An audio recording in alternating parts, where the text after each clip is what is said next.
Nuclei, ठीक है, that is are. बहुत ध्यान से समझना, छोटा सा चैप्टर है, छोटी छोटी बातें हैं, अच्छे से ध्यान से इसको समझ लो।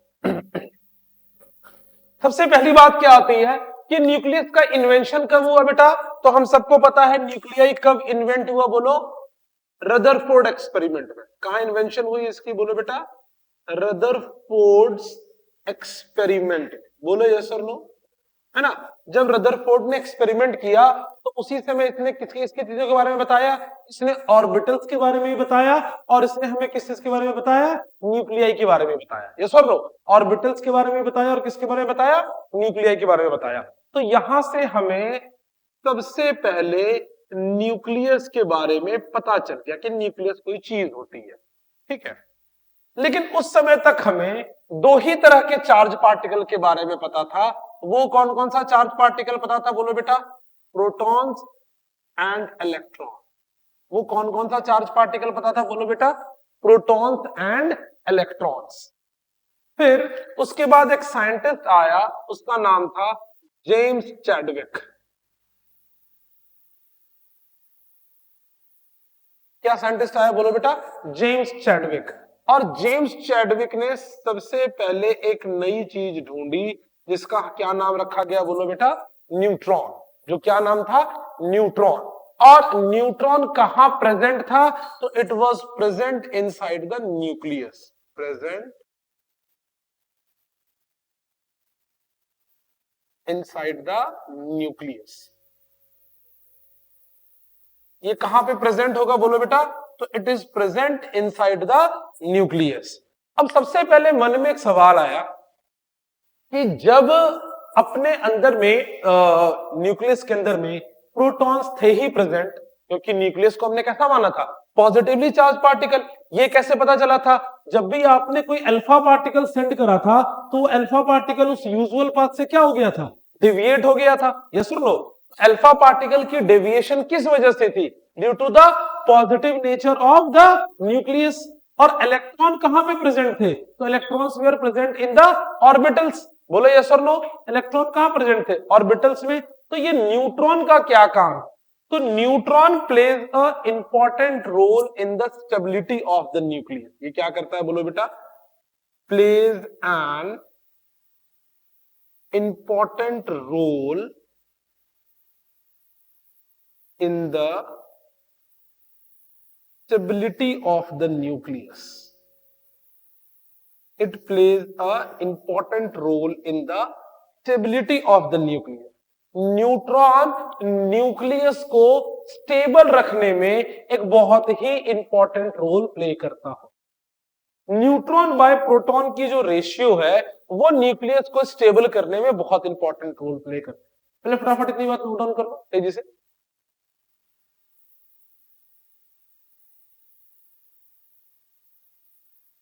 छोटी छोटी बातें पहले ही कर लेते हैं। अगर आप स्ट्रक्चर ऑफ न्यूक्लियस की बात करोगे,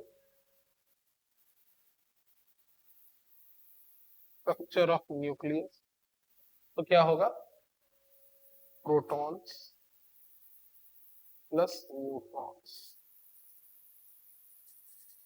प्रोटॉन्स को Z से डिनोट करते हैं, है ना? और न्यूट्रॉन्स को N से डिनोट करते हैं। प्रोटॉन्स एंड न्यूट्रॉन्स को कलेक्टिवली नोन एज न्यूक्लियॉन्स।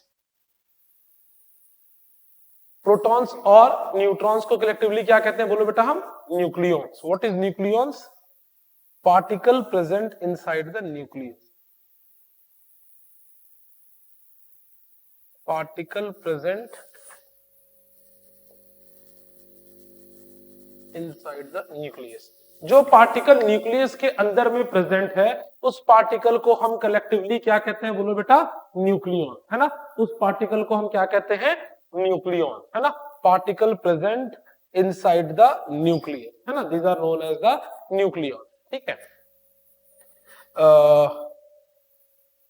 तो और Z से डिनोट क्या किया जाता है, बोलो बेटा?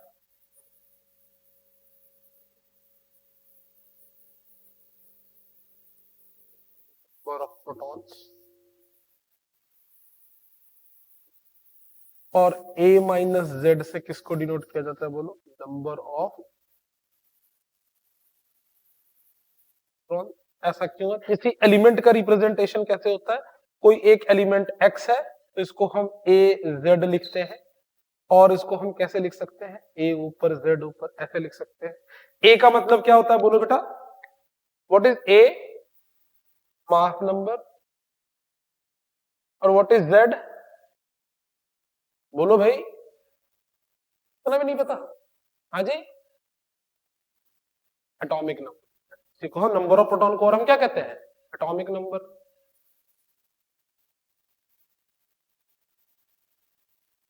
एटॉमिक नंबर और नंबर ऑफ प्रोटॉन्स, है ना? A is my mass number, Z is my atomic number और नंबर ऑफ प्रोटॉन्स। इसीलिए नंबर ऑफ न्यूट्रॉन्स को हम कैसे लिखते हैं बोलो बेटा? A माइनस जेड से। सिंबॉलिक रिप्रेजेंटेशन ऐसे, this is the symbolic representation of element X।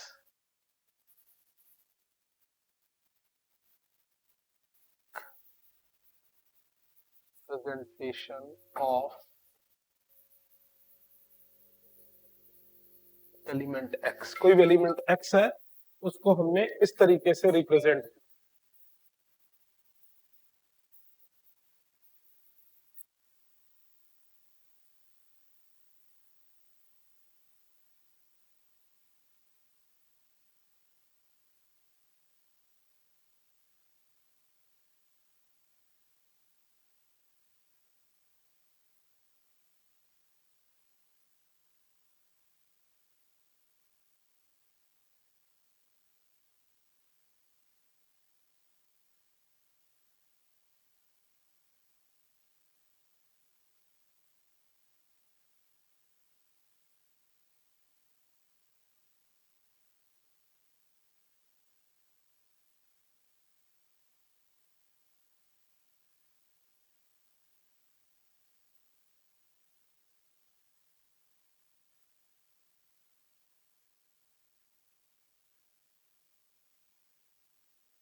बहुत ही बेसिक बात मैंने बताई।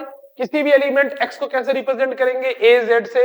A stands for is mass number and Z stands for is, बोलो, Z stand for is atomic number और number of proton.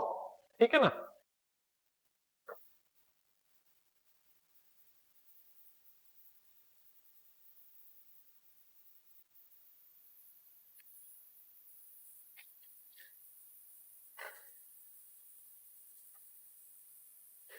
Elements को अगर represent करना हो कभी भी इन प्रोटॉन को, तो प्रोटॉन को कैसे रिप्रेजेंट करोगे?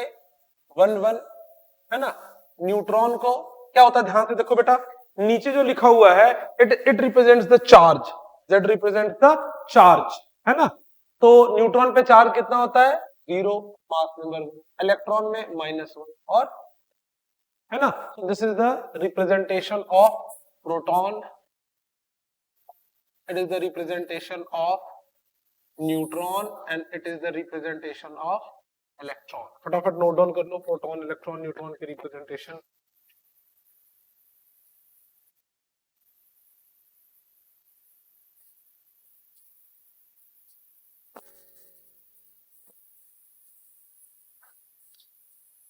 अब सिंपली ऐसे रिप्रेजेंट कर सकते हो किसको? प्रोटॉन को। ऐसे किसको रिप्रेजेंट कर सकते हो बोलो? न्यूट्रॉन को। और ऐसे किसको रिप्रेजेंट कर सकते हो? इलेक्ट्रॉन को। हाँ, इलेक्ट्रॉन -1 0 होगा ना? -1 और 1 दोनों ऐड करोगे तो 0 हो जाएगा ना? फिर दोनों ऐड होगा ना इसके अंदर।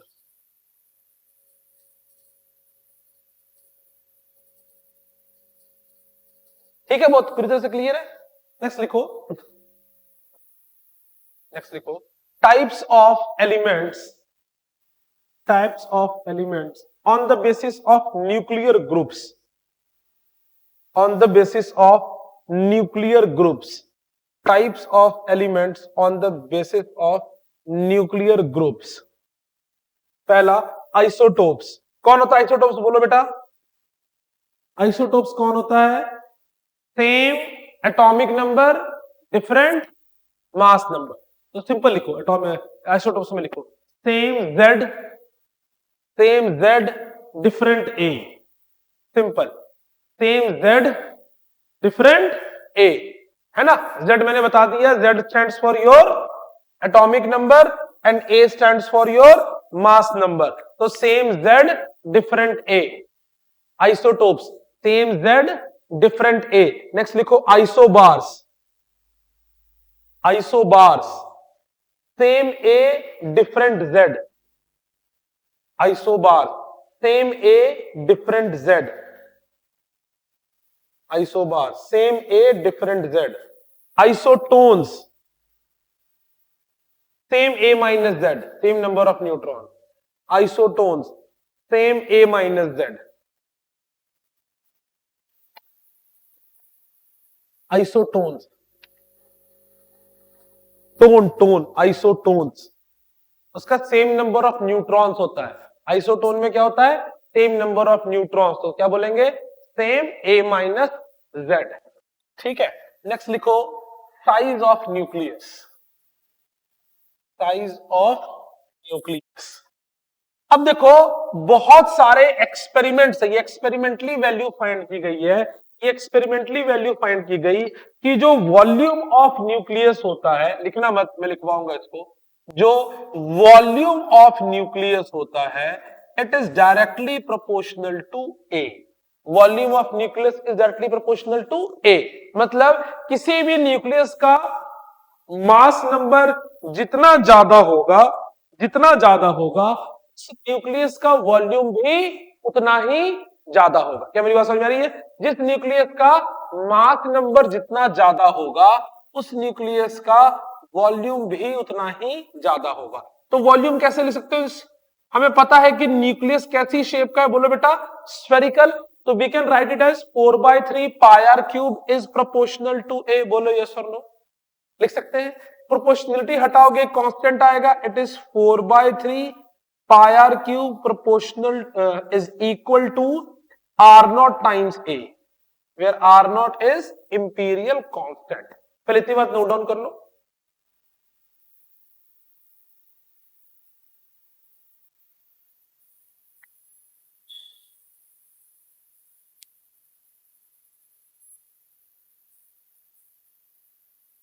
R is proportional to a raised to the power 3 and R naught is my constant.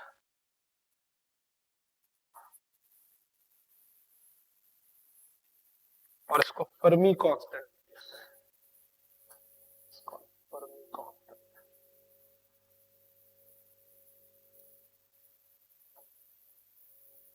फटाफट नोट डाउन करो।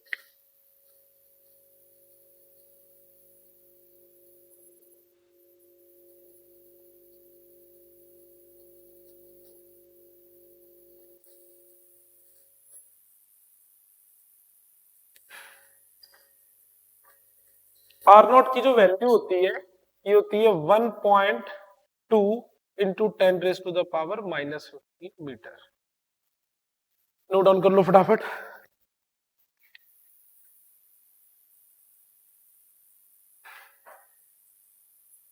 इतनी बात क्लियर हो गई है ना। इस पे बेस्ड आपको छोटा सा, बहुत छोटा सा क्वेश्चन आ सकता है।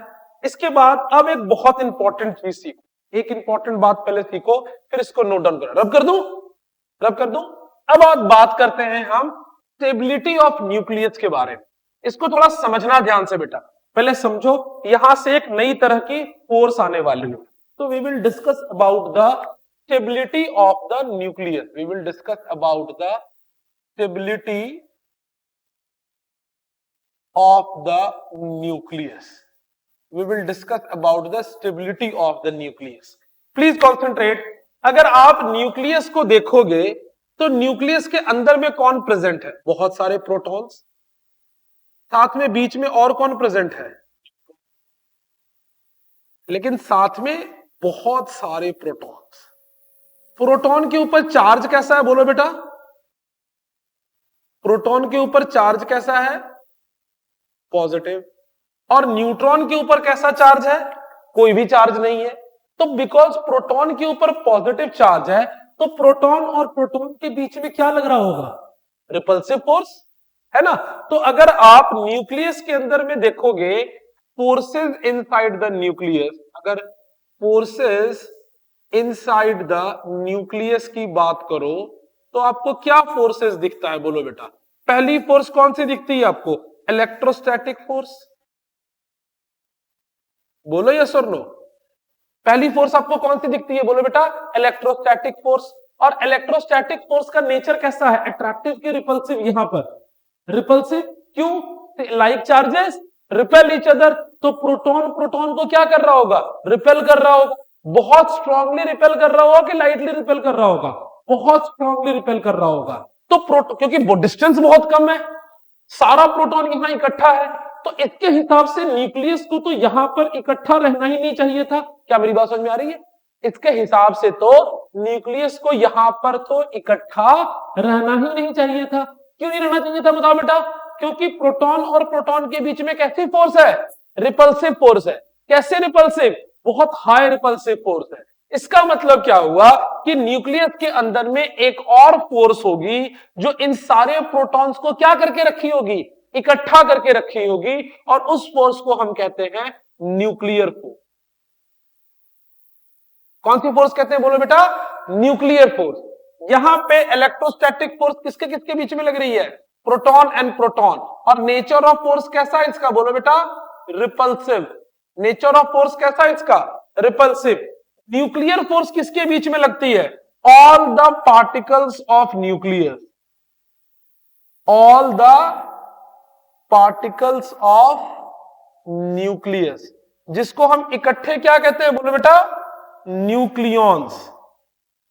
जिसको हम इकट्ठे क्या कहते हैं? बोलो बेटा। न्यूक्लियॉन्स। तो ये न्यूक्लियर फोर्स किसके बीच में लग रही होगी? न्यूक्लियॉन्स के बीच में। और ये फोर्स का नेचर कैसा होता है? बोलो बेटा। Attractive in nature. ये फोर्स का नेचर कैसा होता है? बोलो बेटा। Attractive in nature. लिखना बाद में, समझो पहले पूरी तरह से। तो सारे जो प्रोटॉन न्यूक्लियस में थे के बीच में बहुत हाई रिपल्सिव फोर्स लग रही थी। उस न्यूक्लियस को स्टेबल करने के लिए उसके खुद के एलिमेंट्स के बीच में एक कैसी फोर्स लग रही है? बोलो बेटा। अट्रैक्टिव फोर्स लग रही है। और ये अट्रैक्टिव फोर्स कौन सी है? Nuclear force. न्यूक्लियर फोर्स किसके बीच में लग रही होगी? प्रोटॉन और प्रोटॉन के बीच में भी, और प्रोटॉन और न्यूट्रॉन के बीच में भी, न्यूट्रॉन और न्यूट्रॉन के बीच में भी। तो इसका मतलब क्या बात समझ में आती है? पहली चीज हम न्यूक्लियर फोर्स के बारे में हम देखते हैं। न्यूक्लियर फोर्स कहां लग रही है बेटा? सबसे पहले बोलो। न्यूक्लियर फोर्स कहां लग रही है? Inside the nucleus. Nuclear force कहां लग रही है? Inside the nucleus. क्यों लग रही है? न्यूक्लियस को स्टेबल बनाने के लिए। न्यूक्लियस को स्टेबल क्यों बनाना पड़ रहा है? क्योंकि न्यूक्लियस के अंदर में पहले से कौन सी फोर्स लग रही है? प्रोटॉन और प्रोटॉन की रिपल्सिव फोर्स। उस रिपल्सिव फोर्स को खत्म करके एक स्ट्रॉन्ग अट्रैक्टिव फोर्स बनानी है। उस स्ट्रॉन्ग अट्रैक्टिव फोर्स को हम कौन सी फोर्स कहेंगे? बोलो बेटा। Nuclear force. उस स्ट्रॉन्ग अट्रैक्टिव फोर्स को हम क्या कहेंगे? बोलो बेटा। Nuclear force. तो न्यूक्लियर फोर्स के बारे में सबसे पहली चीज क्या समझ में आती है? फर्स्ट चीज, it is a attractive force. It is an attractive force. ये कैसी फोर्स है? बोलो बेटा।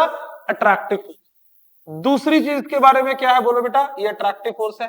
दूसरी चीज क्या है इसके बारे में? लिखना बाद में। It is a short range force. ये बहुत ही कम डिस्टेंस तक लगती है। ऐसा हमें कैसे पता चला? क्योंकि न्यूक्लियस के बाहर में कौन होगा हमारे पास? ऑर्बिटल। और ऑर्बिटल में कौन होगा? इलेक्ट्रॉन। लेकिन न्यूक्लियर फोर्स इलेक्ट्रॉन तक नहीं पहुंच पा रहा। तो न्यूक्लियर फोर्स कैसा है? एक शॉर्ट रेंज फोर्स है। ये आर की वैल्यू अप्रोक्सीमेटली 10⁻⁻⁻15 के बीच बीच में ही लगेगा। अगर आर की वैल्यू इससे ज्यादा होगी तो न्यूक्लियर फोर्स वहां एक्ट नहीं करेगा। तीसरी चीज क्या है इसके साथ? It is a charge independent force. It is a charge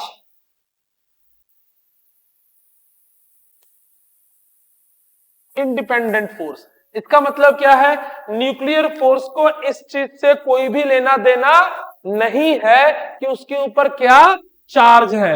ये प्रोटॉन या प्रोटॉन के बीच में या प्रोटॉन और इलेक्ट्रॉन के बीच में लगने वाला फोर्स जैसा नहीं है। It is always a charge independent force. It has nothing to do with the, बोलो बेटा, it has nothing to do with the charge. ठीक है। चौथी चीज जो बहुत इंपॉर्टेंट है, it is a strong force. It is a strong force. ये एक बहुत स्ट्रॉन्ग फोर्स है। मतलब अगर आपके पास कहीं भी न्यूक्लियर फोर्स दी हुई है और आपके पास एक इलेक्ट्रोस्टैटिक फोर्स दी हुई है, तो आप बिना किसी कंफ्यूजन के बता सकते हो कि न्यूक्लियर फोर्स जो है वो इलेक्ट्रोस्टैटिक फोर्स से बहुत स्ट्रॉन्गर होगी। इसका मतलब क्या हुआ, जितने फोर्स के साथ प्रोटॉन प्रोटॉन को रिपेल कर रहा था, उससे ज्यादा फोर्स के साथ प्रोटॉन प्रोटॉन को अट्रैक्ट कर रहा है और प्रोटॉन को न्यूट्रॉन अट्रैक्ट कर रहा है। इसी वजह से न्यूक्लियस में बहुत सारे प्रोटॉन होने के बावजूद भी न्यूक्लियस स्टेबल होता है, क्योंकि न्यूक्लियस को कौन पकड़ के रखे हुए है, न्यूक्लियर फोर्स। तो what is nuclear force? It is an attractive force and it is a short range force and it is a charge independent force and it is a strong force. Note down करो।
Done बेटा।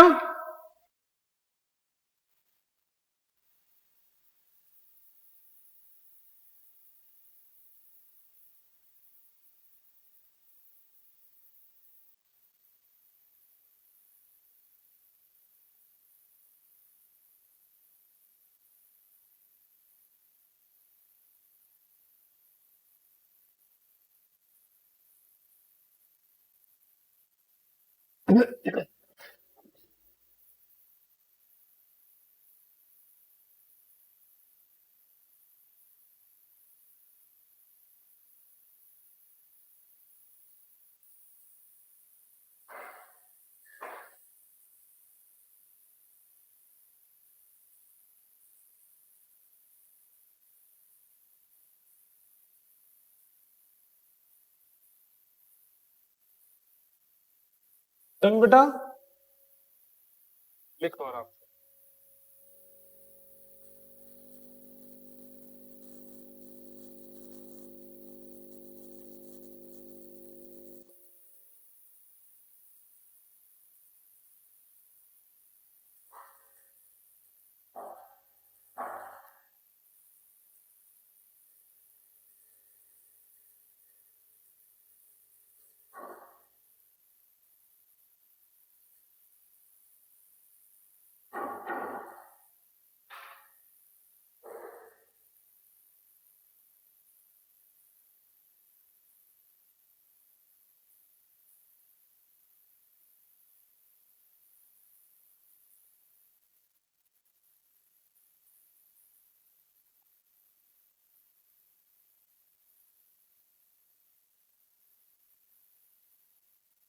एक चीज और आपने ने 2-3 दिनों के अंदर में हर बच्चे ने कर लेनी है। मैं आज ग्रुप में ही मैसेज भेज रहा हूँ।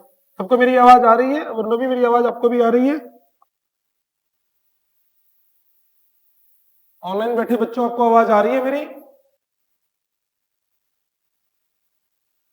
आप लोग 2-3 दिनों के अंदर में हर बच्चे के पास, मैंने सोच लिया अब अलग अलग बुक नहीं, आप सबके पास एग्जाम आइडिया फिजिक्स होनी चाहिए। आज ऑर्डर कर दो, न्यू एडिशन ऑर्डर करनी है, किसी ने पुरानी एडिशन ऑर्डर नहीं करनी है। मैं इसलिए ये बात बोल रहा हूं क्योंकि आपका जो एग्जाम फॉर्मेट है वो न्यू एडिशन वाला है। खड़ी रहोगी, आपका जो एग्जाम फॉर्मेट है वो न्यू एडिशन का है। तो आप अभी के अभी आज मेरी क्लास खत्म होते के साथ ही, क्योंकि न्यूक्लियस बस रह गया, ये खत्म होने वाला है, इसके बाद रिवीजन को प्रॉपरली शेड्यूल करने के लिए ऐसा नहीं हो कि हर बच्चे के पास अलग अलग बुक हो और फिर हम इसको प्रॉपरली वर्कआउट नहीं कर सके। 500-600 रुपए की किताब है, 700 होगी, इससे ज्यादा नहीं होगी, कुछ भी नहीं है ये, है ना? तो आप इसको बहुत इजीली खरीद सकते हो। आप इस बुक को आज या तो जाके खरीद के ले आओ या ऑनलाइन ऑर्डर कर लो। फ्राइडे, थर्सडे या फ्राइडे तक हर बच्चे के पास ये बुक होनी चाहिए। मेरा न्यूक्लियस खत्म हो जाएगा। इसके बाद इस बुक से किस तरह से पढ़ना है ये मैं अभी आपको बता दे रहा हूं। क्यों इस बुक कितनी इंपॉर्टेंस है इसलिए मैं आपको बता रहा हूं। एक डिफाइंड बुक, ऐसा नहीं कि बुक कोई बहुत एक्सेप्शनल है, बट हमें एक कलेक्शन ऑफ क्वेश्चंस एक जगह पे मिल जाएगा। क्या मेरी बात समझ में आ रही है? पूरी ध्यान से सुन लो मेरी बात, इधर सुनो मेरी बात को ध्यान से। आपको एक कलेक्शन ऑफ क्वेश्चंस एक जगह पे मिल जाएगा। मैंने क्या करना है, सपोज करो जो भी चैप्टर से रिवीजन शुरू करनी है, बेसिकली हम स्टार्ट कहां से करेंगे, सेकंड बुक से रिवीजन शुरू करेंगे, पहले ऑप्टिक्स। मैं आपको न्यू एडिशन से, मेरे पास भी एक न्यू एडिशन होगी, मैं आजकल में मैं भी मंगवा लूंगा, आपको बता दूंगा इस पेज नंबर से इस पेज नंबर तक आपने कर कर आना है। जब मैं करके आने के लिए बोलूंगा इसका क्या मतलब होगा, आपने इसको ओरली नहीं करना है, आपने उसके हर एक क्वेश्चन का आंसर अपने नोटबुक में लिखना है, और वो आंसर जो है वो एग्जाम आइडिया का आंसर नहीं होना चाहिए। क्या मेरी बात समझ में आ रही है? जैसे मान लो पूछा कि व्हाट इज न्यूक्लियर फोर्स, हो सकता है एग्जाम आइडिया में केवल 2 पॉइंट देके छोड़ दिया हो और नहीं लिखा हो, तो आप व्हाट इज न्यूक्लियर फोर्स का आंसर तो आपको एग्जाम आइडिया मिल जाएगा, लेकिन आप वो सेम आंसर की कॉपी पेस्ट अपने आंसर कॉपी पे नहीं करोगे। उसका एक और रीजन ये है कि उसके सारे आंसर बिल्कुल सही नहीं है। सही कहने का क्या मतलब है, अगर आप वो बुकिश आंसर लिखोगे तो आपके मार्क्स इंप्रूव नहीं होंगे। हर बच्चा वही आंसर लिखेगा तो एग्जाम में अच्छा नंबर नहीं देने। तो आपने उसके आंसर को अपने नोट से, एसएल से, एनसीईआरटी से ढूंढ के लिखना। क्या मेरी बात क्लियर है? आप उसके आंसर को लिखोगे और मैं उसको चेक करूंगा, उसमें जो आपको आंसर समझ में नहीं आएगा वो मैं क्लास में डिस्कस भी करूंगा, उसका आंसर आपको लिखवाऊंगा भी, ठीक है? तो आपने इसके पूरे क्वेश्चन का आंसर आपके पास आपके नोटबुक में सॉल्व होनी चाहिए। आई बात समझ के नहीं आई? आप क्या करोगे, एग्जाम आइडिया आपने खरीद लिया, क्वेश्चन आपको एग्जाम आइडिया से उठाना है, आंसर कहां से उठाना है, खुद से आंसर उठाना है, और खुद से आंसर को उठा के उसके आंसर को लिखना है। सपोज करो मैंने आपको आज बोला कि पेज नंबर 1 से पेज नंबर 20 तक जो कुछ है सब कर कर आओ। आप 1 नंबर से 20 नंबर तक सब कुछ कर कर आए। मान लो उसमें से बीच पेज में आपको 10 क्वेश्चन नहीं आते थे, क्लास आऊंगा, सबसे पहले तुम्हारी कॉपी चेक करूंगा, आंसर एग्जाम आइडिया के नहीं होने चाहिए। कॉपी चेक करने के बाद जो जो क्वेश्चन नहीं आते थे पहले उनकी डिस्कशन कर दो। नेक्स्ट दिन फिर बोलूंगा 20 से 30 करके आओ, एंड सो ऑन। आप ये टारगेट रखो कि एग्जाम आइडिया की पूरी बुक हमने 15 जनवरी तक कंप्लीट कर लेनी है, पूरी बुक, फर्स्ट पार्ट और सेकंड पार्ट दोनों।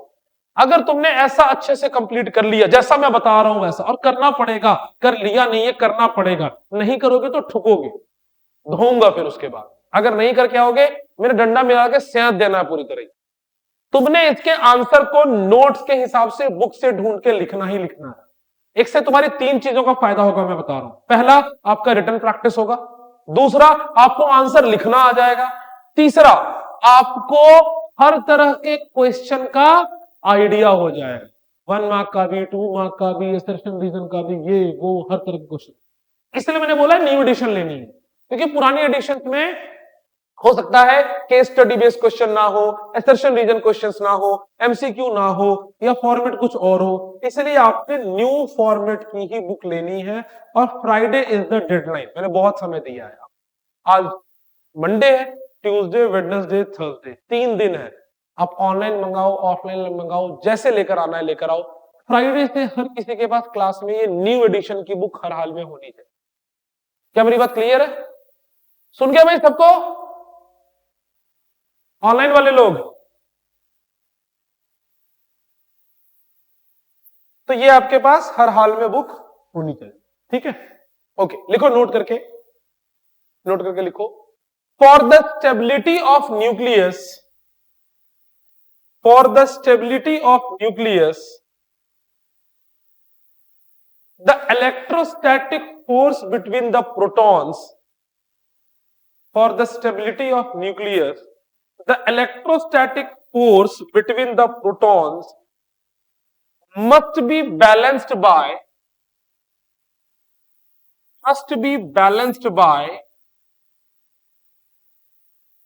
or nuclear force must be balanced by all nuclear force must be balanced by all nuclear force between the nucleons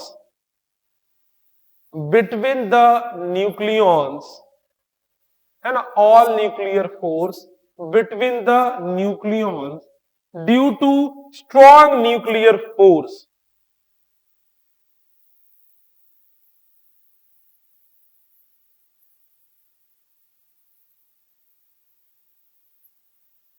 Strong nuclear force. Next लिखो, effect of nuclear size on its stability.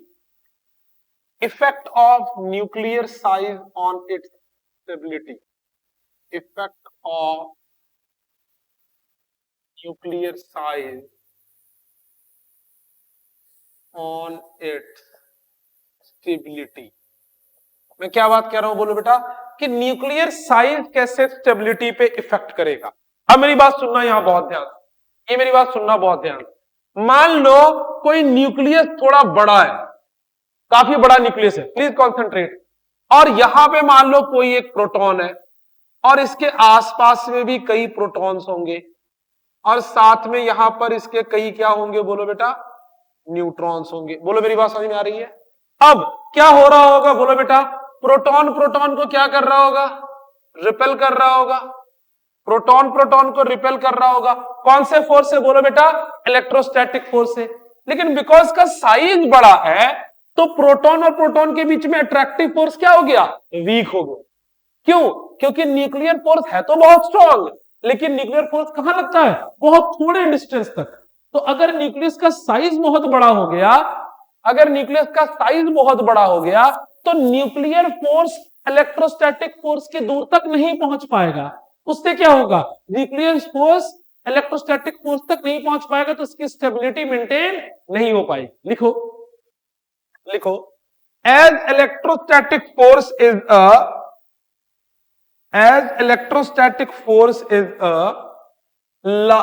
long range force,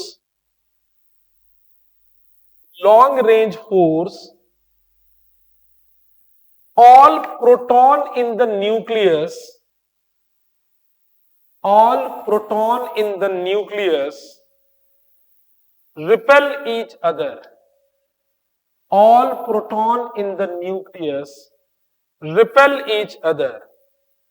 ठीक है, paragraph change करके, as nuclear force is the short range force, only neighboring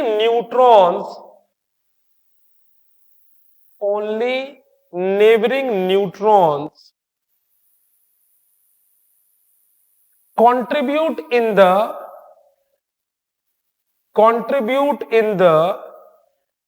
nuclear attraction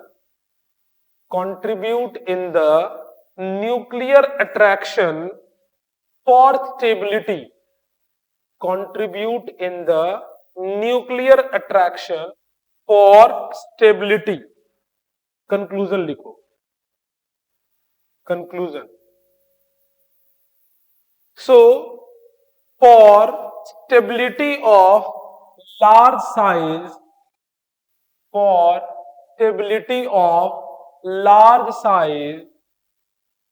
heavy nucleus,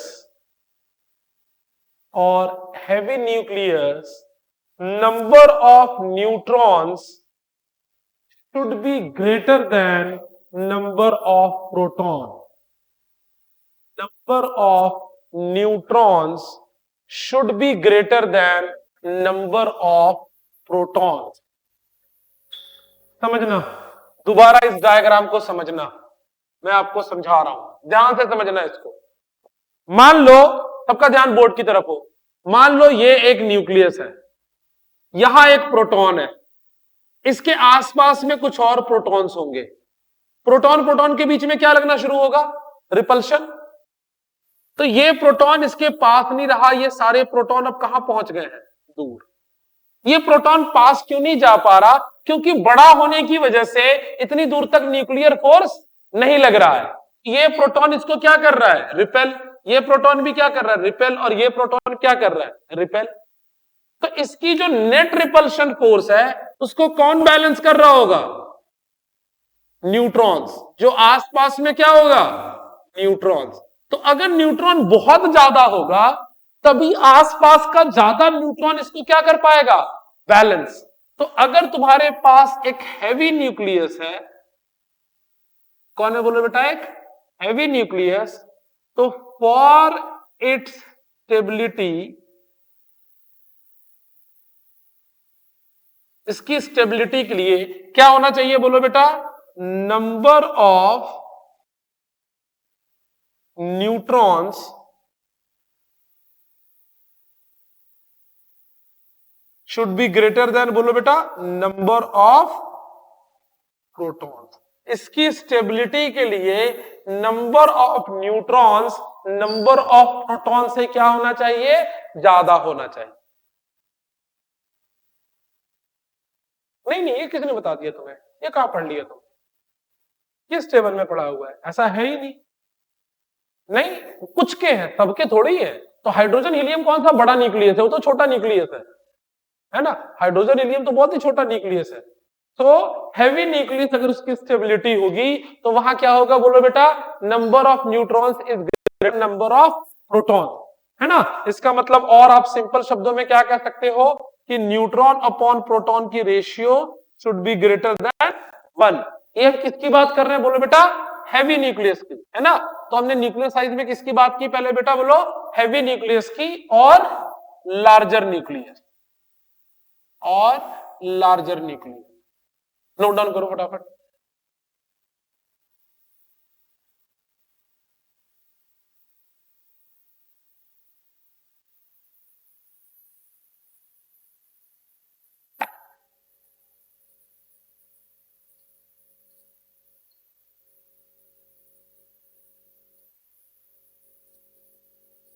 अगर nucleus short होगा तब तो कोई दिक्कत होगी ही नहीं। क्यों दिक्कत नहीं होगी? क्योंकि उसको कौन बैलेंस कर देगा? खुद प्रोटॉन ही। क्योंकि प्रोटॉन और प्रोटॉन के बीच में रिपल्शन भी होगी और प्रोटॉन और प्रोटॉन के बीच में अट्रैक्शन भी होगी। प्रोटॉन और प्रोटॉन का अट्रैक्शन उसके रिपल्शन को क्या कर देगा? बैलेंस कर देगा। बोलो बेटा यस और नो। ठीक है, अब बात करते हैं very heavy nucleus. For very heavy nucleus और very large nucleus.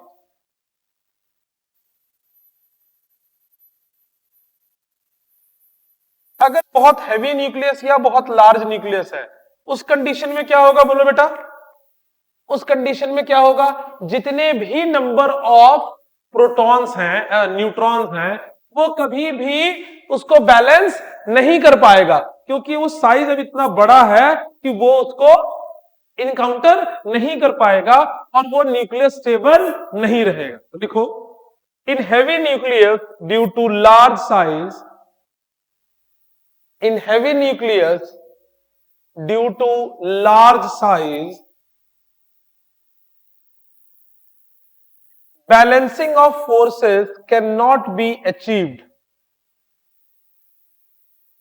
Balancing of forces cannot be achieved even due to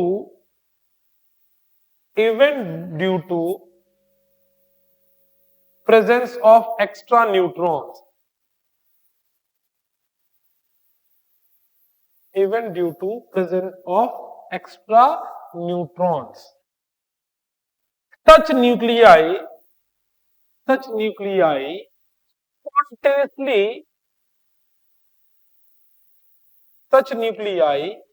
spontaneously break apart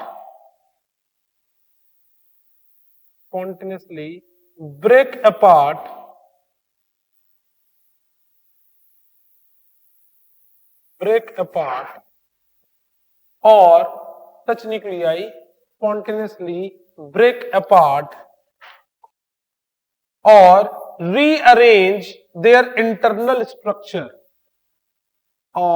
rearrange their internal structure to achieve relatively stable structure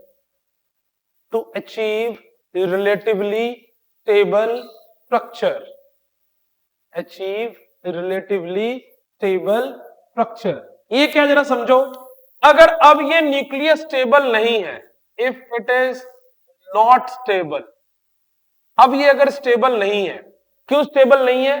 क्योंकि जो neutrons हैं वो proton को counter balance करके stable नहीं कर पा रहा है। उस कंडीशन में क्या होगा? दो चीजें होंगी, या तो इसके खुद के न्यूट्रॉन प्रोटॉन आपस में एक्सचेंज होना शुरू हो जाएगा और उससे क्या इमिट होनी शुरू हो जाएगी? बोलो बेटा, रेडिएशन इमिट होनी शुरू हो जाएगी।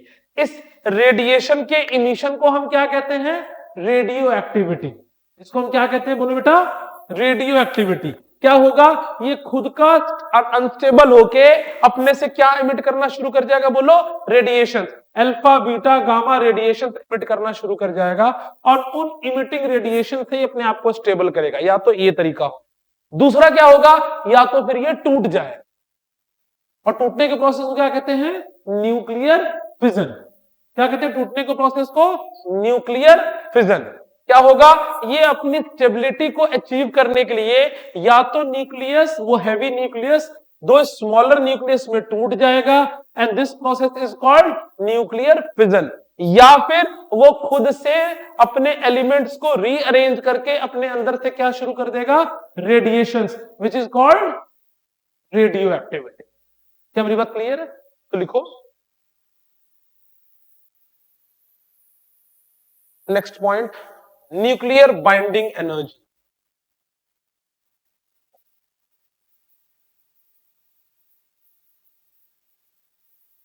ये समझ लो, ये टॉपिक की डिटेल डिस्कशन, फिर अभी पहले इसकी बेसिक बात आपको मैं समझा देता हूं और फिर इसको हम फिर कल कंटिन्यू करेंगे। That is nuclear binding energy. ये क्या होता है ये जरा था, इससे आपको क्वेश्चन देखने के लिए जरूर मिलेगा। सबसे इंपॉर्टेंट टॉपिक है ये न्यूक्लियस का, न्यूक्लियर बाइंडिंग एनर्जी। अब देखो क्या है, न्यूक्लियस के पार्टिकल्स खुद में इकट्ठा होके स्टेबल नहीं रहता है। न्यूक्लियस का पार्टिकल क्या है? बोलो बेटा, खुद में इकट्ठा होके स्टेबल नहीं रहता है। उसको स्टेबल रखने के लिए और हमें एक एक्स्ट्रा अमाउंट ऑफ एनर्जी देनी पड़ती है। क्या करना पड़ता है? बोलो बेटा, उसको some extra amount of energy देनी पड़ती है। तो वो एनर्जी जिससे हम न्यूक्लियस को इकट्ठा करके रख सकें, उसको हम कह सकते हैं न्यूक्लियर बाइंडिंग। या दूसरे शब्दों में ये समझो कि किसी न्यूक्लियस को अगर आप न्यूक्लियर बाइंडिंग एनर्जी दे दोगे तो वो न्यूक्लियस अनस्टेबल हो जाएगा और वो फिर फर्दर स्मॉल पार्ट्स में ब्रेक कर। लिखो जरा, बेसिक डेफिनेशन लिख लो, फिर इसके हम कल डिस्कशन करेंगे। A nucleus is stable. A nucleus is stable because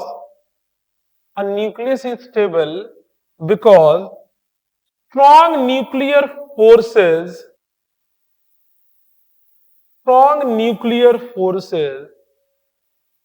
bond all nucleons. Strong nuclear forces bond all nucleons in the very small volume of a nucleus. A nucleus is stable because strong nuclear forces bond all nucleons in the very small volume of a nucleus. In a very small volume of a nucleus. Paragraph change करके, due to attractive nuclear forces, due to attractive nuclear forces the system potential energy is negative. Due to attractive nuclear forces, the system potential energy is negative.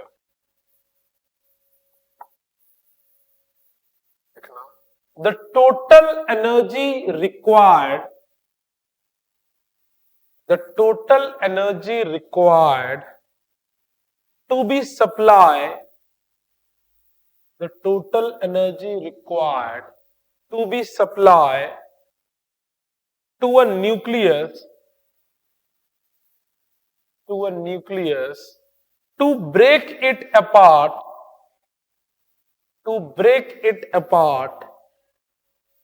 into its free nucleon, to break it apart into its free nucleons is called binding energy of the, is called binding energy of the nucleus. ये लंबा topic है, इसको time लगेगा, इसलिए मैं इसको कल की क्लास में कंटिन्यू करूंगा। बस बेसिक बात ये समझ लो कि न्यूक्लियस के पार्टिकल्स को इकट्ठा रखने के लिए हम जो उसको एनर्जी देते होते हैं, that energy is called binding energy of the nucleon. या अगर आप न्यूक्लियस को बाइंडिंग एनर्जी दोगे तो वो अनस्टेबल होके ब्रेकआउट, ठीक है। न्यूक्लियस में बस थोड़ा सा पार्ट रह गया, केवल यही binding energy, nuclear fission and fusion, ये खत्म हो जाए। आपके वेडनेसडे टेस्ट में थोड़ा सा न्यूक्लियस का पार्ट, और इस बार सारे ही फिजिक्स मतलब पिछली सेमीकंडक्टर और एटम, ये सारा मिक्स होकर आएगा। आप इसको अच्छे से प्रिपेयर कर लो।